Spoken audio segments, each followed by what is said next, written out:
7 days until I said, I do, to a man everyone swore was perfect for me. Daniel was calm, patient, the kind of man who made plans and followed through. He asked about my day, rubbed my shoulders when I was tired, never raised his voice. Loving him was like walking into a warm, sunlit room. Safe. Predictable. Good. And yet, on a Tuesday afternoon, I found myself standing in front of the mirror, not admiring my wedding dress, but holding my phone with a single text on the screen: he's back in town. My heart stuttered. Jason. 3 years gone, no word. Not a call, not a postcard, not a glimpse through social media. He disappeared the way he lived, fast, passionate, and with a kind of recklessness that once made me feel alive. And now, just a week before I was meant to marry someone else, he was back. I told myself I was just curious. That I wanted closure. That it was harmless to go. But deep down, I knew it was more than that. And I knew exactly where to find him. The old bookstore cafe, Whitaker's, his family's place. Nestled between the florist and the tailor on Chestnut Street, it had always felt suspended in time, with its weathered brick walls, ivy climbing the storefront, and the scent of roasted beans and paper pages drifting onto the sidewalk. I hadn't stepped foot in there since before Jason left. I couldn't. But that afternoon, I parked 2 blocks away and walked. My fingers trembled slightly as I reached for the door. The familiar chime above rang out as I stepped inside, and in a single, breathless second, it all came back. The mismatched wooden tables. The soft jazz playing from a record player. The poetry section still tucked in the back corner, where we used to sit, tangled in whispered dreams. And then I saw him. He was behind the counter, restocking a shelf of mugs, hair a little longer than I remembered, a navy Henley rolled to the elbows, forearms still smudged with ink and the faint sheen of coffee dust. He hadn't noticed me yet. He looked good. Older. A little tired. But good. Real. For a moment, I just watched him, frozen in the doorway. My pulse thudded in my ears. Then, he turned. And our eyes met. Jason stilled. He didn't smile. Not right away. His expression flickered, shock, recognition, something deeper. Something heavier. He walked around the counter slowly, carefully, as if approaching a wounded animal he didn't want to scare off. You came. I wasn't sure I would, I said. He looked at me like he was trying to memorize everything, the new length of my hair, the engagement ring I hadn't even tried to hide, the guarded ache in my eyes. You look, he started, then gave a short, breathless laugh. You look like you're doing well. I'm getting married, I said, too quickly. He nodded. Yeah. I heard. I didn't come here for anything, I lied. I just. You wanted to see me. I swallowed. Yes.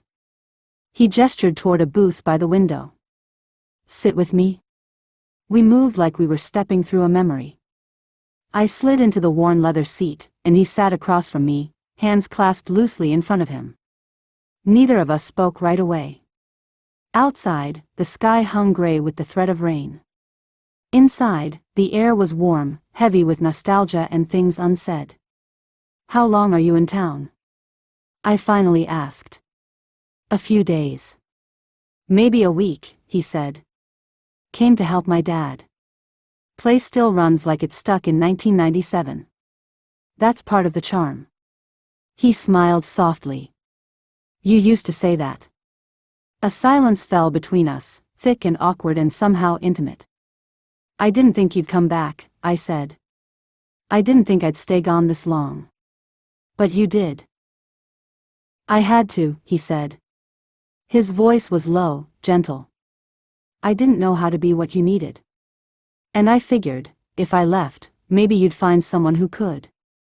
I looked down at my hands. The ring caught the light like it was answering for me. I did, I said. Daniel is, he's everything you weren't. Steady. Kind. He never leaves. Jason looked at me then, eyes searching. Do you love him? Yes, I whispered. But not the same way. That was the first crack. The one that split right down the center of us. Jason leaned forward, elbows on the table. Do you remember the first time you told me you loved me? I nodded. On your birthday. In the back room. Between the travel books and the science fiction aisle. I was terrified, he said with a half laugh. Not of you, of what it meant. Of how much it changed everything. It didn't scare me, I said. Not then. And now? I don't know, I said honestly. I'm scared of what I feel now. I can't. Jason, I'm getting married in 4 days. I know, he said, voice steady but soft. I'm not asking for anything. I just wanted to see you. Once more. Like this. And what is this? A moment, he said. One we won't talk about. One that lives between the past and what could have been. I nodded slowly. The lump in my throat made it hard to breathe. We sat there until the sky opened up and rain began tapping against the glass. He brought me a second cup of coffee. We didn't talk much after that. Just sat. Present. Quiet. Breaking and healing at the same time. When I finally stood to leave, he walked me to the door. Goodbye, Jason, I said. Good luck, he replied. You deserve all of it. And then I did something reckless. I leaned in and kissed his cheek, just once. A soft, lingering brush of lips against skin. The kind of kiss you give when you're saying goodbye to a piece of your heart. Then I walked out into the rain without looking back. The next morning, I met my sister for brunch. She was fussing over seating charts while I stirred my coffee without drinking it. You okay? She asked, squinting at me. Yeah, I said. Just nerves. Cold feet? No, I lied. Just tired. I didn't mention Jason. I didn't know how.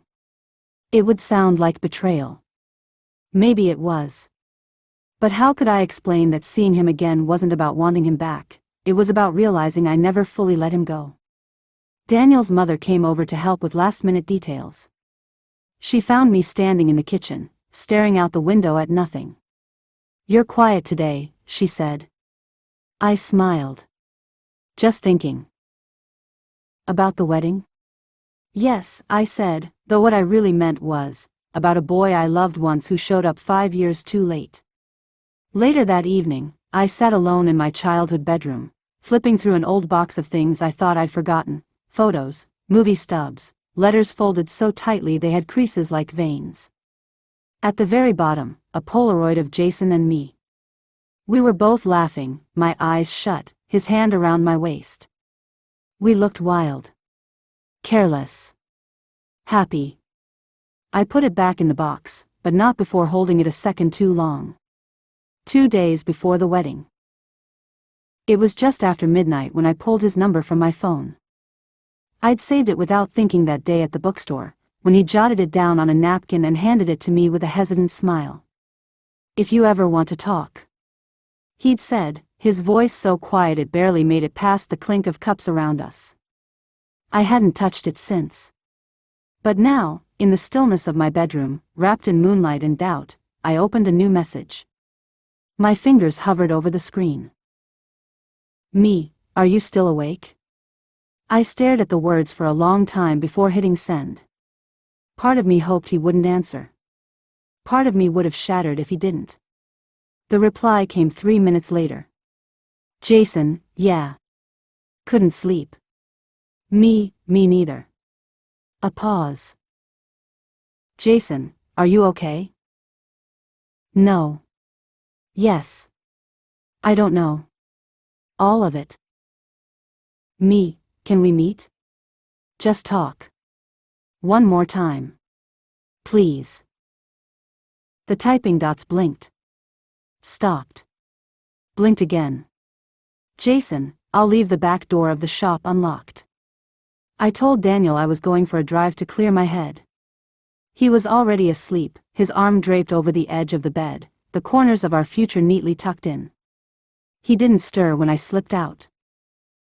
The town was quiet, the streets wet from an earlier storm, lights smeared across puddles like oil paints. Whitaker's glowed at the corner, warm and still. The back door creaked softly when I pushed it open. The air inside smelled like cinnamon and ink and something heartbreakingly familiar. He was there, waiting, leaning against the counter like he'd never left. His expression was unreadable, but his eyes held everything. The same weight. The same knowing. "Hey," I whispered. "Hey," he said back, like a prayer. We didn't touch. We didn't move toward each other. We just stood there, the silence thick with all the things we hadn't let ourselves say. "I didn't know what I was looking for that day," I said. "But I think it was this." "This?" he asked gently. "A moment where I could choose. Not out of guilt. Not out of fear. Just choose." Jason nodded slowly. "And is that what this is? You choosing?" I looked at him. Really looked. The man he'd become. The one who left to find himself and came back whole but changed. The one I still loved, differently, painfully, deeply. "I don't know how to stop loving you," I said. The morning of the wedding dawned quiet. The sky was the softest gray, like the world was holding its breath. Birds chirped politely outside my window. My bridesmaids were still asleep in the rooms next door, their laughter from the night before fading into a memory I was no longer sure I belonged in. I sat at the edge of the bed, still in the silk robe someone had gifted me, staring at my dress hanging on the door. It looked surreal. Too perfect. Like it belonged in someone else's story. At 5:12 a.m., I whispered the truth into the quiet. "I can't do it." I didn't cry. Not at first. I just felt hollow. Like something had been pulled out of me while I slept, and what was left was light and unbearable. I slipped out before anyone could stop me. I left a note on the pillow for my sister, scrawled in trembling handwriting. "Please take care of Daniel today. I'll explain everything when I can. I love you. I'm sorry."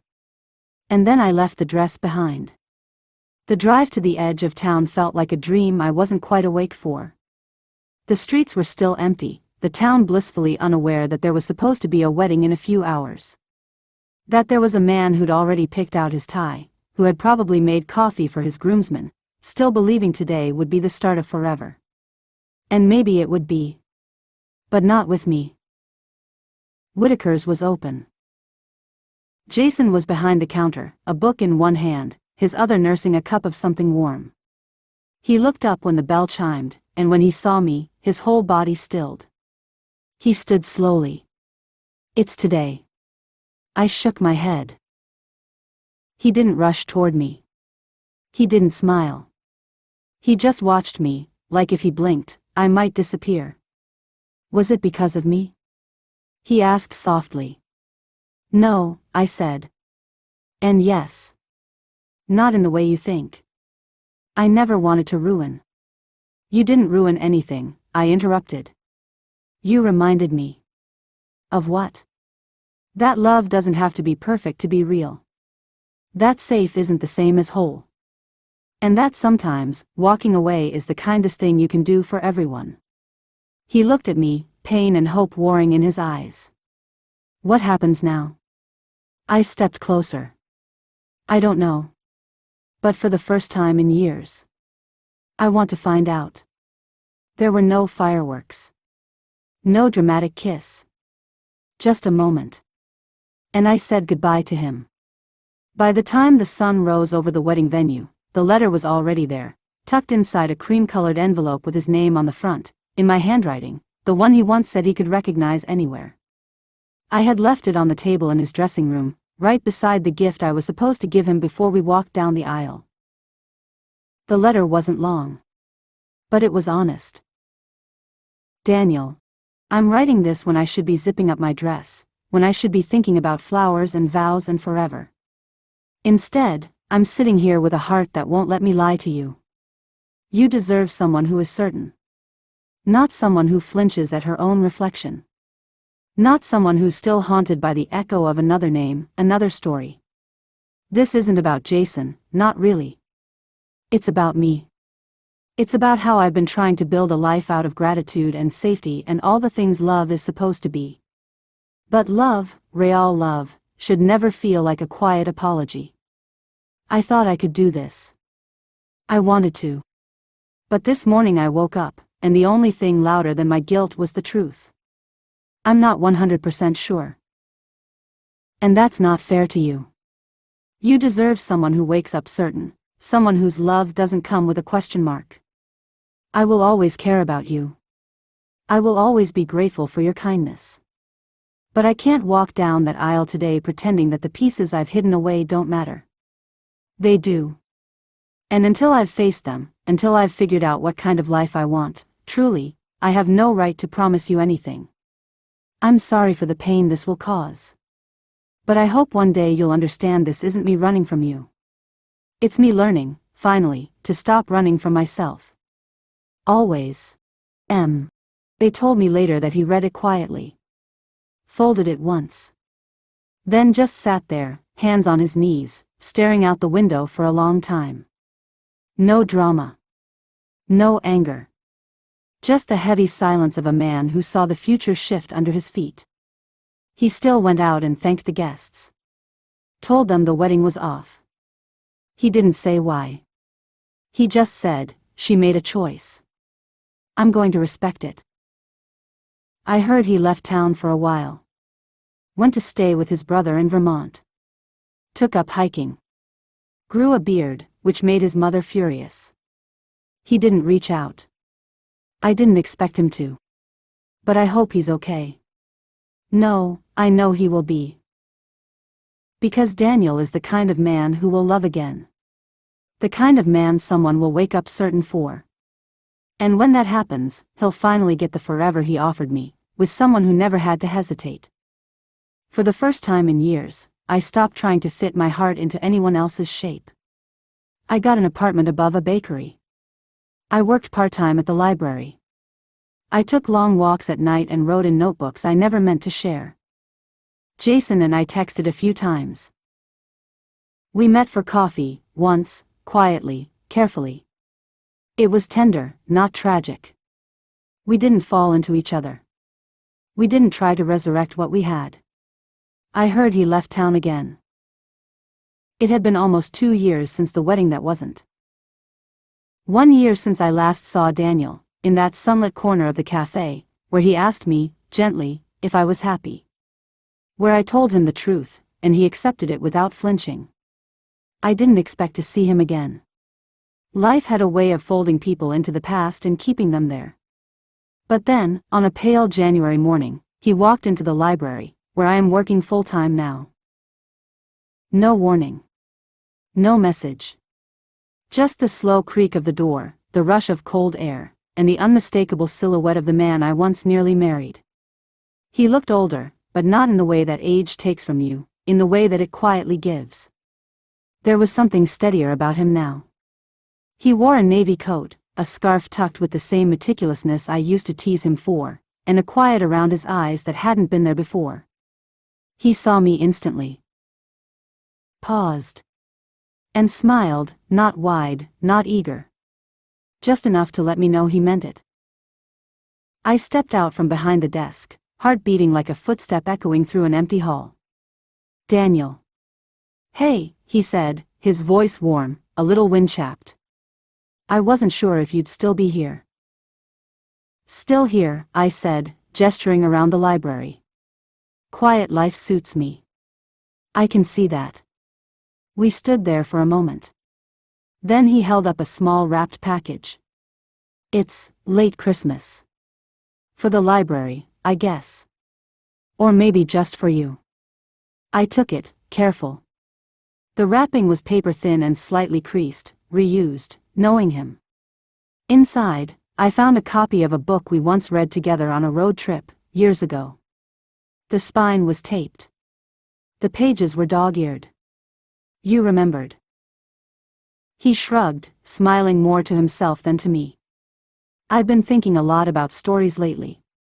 How some get interrupted. Some just stop. But some keep going in a different voice. We sat at one of the quiet tables in the reading alcove. He asked about the poetry nights, about the community book drive, about Jason. I hesitated. Then said simply, he came back. It's slow. But real. Daniel nodded. I figured. You always did have a soft spot for second chances. And you? I asked. He chuckled. Still hiking. Working remote now. Writing more. I started therapy. I looked up at that. He met my eyes and added, helped me forgive a few people. Including myself. That landed in the space between us like a deep exhale. Daniel, I said, suddenly unsure why my throat was tight, I never wanted to hurt you. I know, he said, and his voice was gentle, not a trace of bitterness. And you didn't. You saved us both from the kind of love that would have become a burden instead of a joy. I blinked back something warm. I think I loved the version of you that needed me to be certain, he said. But you weren't. And I didn't know how to let that be okay. We sat in silence for a while, watching the snow fall through the tall windows. Then, softly, I said, would you stay for tea? He smiled. Only if you make it. You always brewed it better than me. There was no thunder in Daniel's return. No sweeping declarations. Just warmth. Stillness.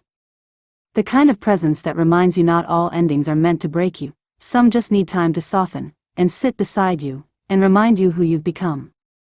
We didn't talk about what came next. We didn't need to. Because for the first time, I wasn't looking for an answer. Only for a moment. And this one felt whole. Daniel stayed for tea. We sat in the tiny staff break room, chipped mugs in our hands, steam curling between us like something alive. Outside, the snow kept falling, softly, steadily, the world hushed in white. We didn't say much that day. But it was the kind of silence that felt easy, like old music playing softly in another room. He left with a promise to visit again soon. And he did. At first, it was casual. He'd stop by every week or two, borrowing books he didn't need, asking for titles he already knew. Sometimes we'd have coffee at the corner cafe. Other times, he'd walk me home in the blue haze of evening, hands buried in his coat pockets, the space between us slowly shrinking. He never asked about Jason again. And I didn't offer anything more than what I had in the moment. But over time, something began to shift. One evening in late spring, we sat outside the library after closing, watching the world exhale into dusk. Daniel had brought me a sandwich, peanut butter, banana, and honey, because he remembered I liked them that way when I worked late. You always used to forget to eat, he said. I still do, I admitted, laughing softly. But now I keep granola bars in every drawer. He smiled, then grew quiet. I used to think love was about fixing things, he said. Holding everything together. Never letting the other person see you unsure. And now? I asked. Now I think it's about letting them in. Even when you're not sure what they'll find. I didn't answer. Instead, I reached over and took his hand. Not tightly. Just enough to say, I'm here. I hear you. I might be ready. We didn't fall back into love like we were trying to relive the past. We built something new. He came to library events, sitting in the back row with that quiet, proud smile. I met his friends when they came through town. We argued about books. We walked for hours. We let the ghosts of who we used to be speak, and then we gently let them go. One evening, as we sat on my couch reading, he looked up and said, "Do you think maybe, we were always meant to find our way back to each other, but only when we were finally ready? I didn't hesitate. Yes, I said. But I think we had to lose each other to become the kind of people who could love like this. There's no wedding planned. No declarations carved into stone. Just mornings where he brings me tea. Just afternoons where he reads beside me while I work. Just nights where we lie in bed, his fingers trailing over the lines on my wrist, and we whisper dreams we once thought we'd buried. And slowly, in all the quiet, tender ways that matter, we are learning how to love again. Not as we were, but as we are. It happened on a Tuesday. Neither of us had planned it. There was no countdown, no dress fittings, no guest list debates. Just a slow afternoon sunlight pouring through the window, Daniel sitting on the floor of my apartment, sorting through old photographs while I watered the plants. "I love you," he said, not looking up, holding a picture of us from 4 years ago, blurry, candid, mid-laugh. "I know," I said, crossing to sit beside him. He turned, his eyes warm and unwavering. "What if we did it? Quietly. Just you and me. No pressure. No stage. Just us." I didn't pause. I'd say yes. And that was it. 3 days later, we drove up the coast in his old hatchback, windows down, wind in our faces, the sky soft with the first blush of spring. We packed light, one small suitcase, my favorite dress, a navy blue jacket he looked unfairly good in. We found a seaside chapel just past the cliffs, wooden beams worn smooth by wind and time. The officiant was an older woman with kind eyes and salt and pepper curls who smiled like she'd been waiting for us without knowing it. I held wildflowers I'd picked myself from the field behind the chapel. Daniel held my hands like they were the answer to a question he'd once feared to ask. And we said the words. No crowd. No aisle. Just the sound of the waves below and 2 promises, finally made with clarity. After, we walked down to the shore. I took off my shoes and waded in ankle deep. Daniel followed, laughing when I splashed him, wrapping his arms around my waist like he never planned to let go again. "We did it," I said, breathless. "We did," he whispered against my hair. "And it feels like we've been writing this ending for years." "No," I said softly, smiling up at him. "This isn't the ending." He kissed me then, slow and certain, his ring glinting in the sun, his heart beating steady against mine. "This is chapter 1. As for Jason? Jason still drifts in and out of town. Like a familiar storm cloud on a distant horizon, not dangerous anymore, just a part of the landscape. I see him sometimes. At the market. Outside the coffee shop. Once, briefly, in the library's poetry section, his fingers tracing the spine of a book I once read aloud to him. He nods. I nod back. Sometimes there's a polite hello. A small, passing smile. A brief flicker of the past in both our eyes. But it never lingers. Because something in me settled, finally. Where once his presence could send ripples through my chest, questions, ache, wondering what if, now it lands softly. No weight. No doubt. Just history. Because I chose Daniel. And more than that, I choose him every day. Not because he was the safer choice. Not because he stayed, though he did.